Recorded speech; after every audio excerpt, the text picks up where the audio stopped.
Hello, my name is Rory Sutherland. I'm the Vice Chairman of Ogilvy and Mather in the UK. I'm very sorry I can't be with you today for the great quality debate, but I'm joining you from London in 1080p, and I hope that's a good enough resolution for you for now. I suppose my thoughts here are complicated. What I'm emphatically not saying is that things shouldn't be filmed in a higher resolution. I'm not saying that resolution isn't often important.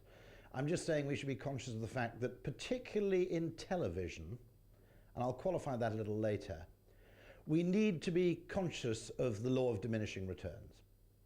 If you look at digital photography, people got very, very excited by the number of megapixels their digital camera actually offered, up to a point.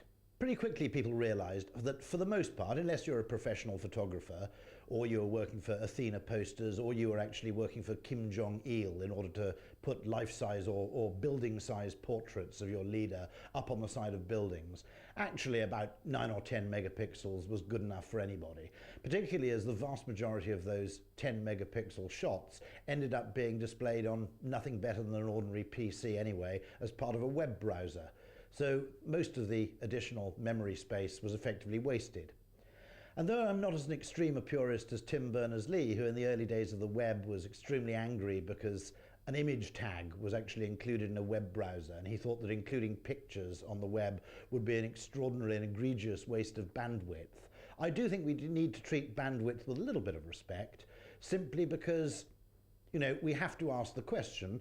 Many people will perhaps be working with some limits to bandwidth, wherever they may be, wherever the bottleneck may be, and we have to ask the question, is this the best use of additional bandwidth, achieving increases in quality which may be barely perceptible, while actually increasing the bandwidth used by a factor of 10 or more? Now, to understand all this, what you have to understand is a discipline called psychophysics, and psychophysics is the physics of human perception.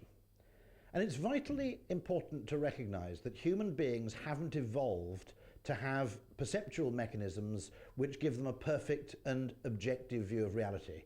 That, as Robert Trivers, the evolutionary scientist, points out, is a very, very naive view indeed of human evolution. Now, we're not as extreme as some species.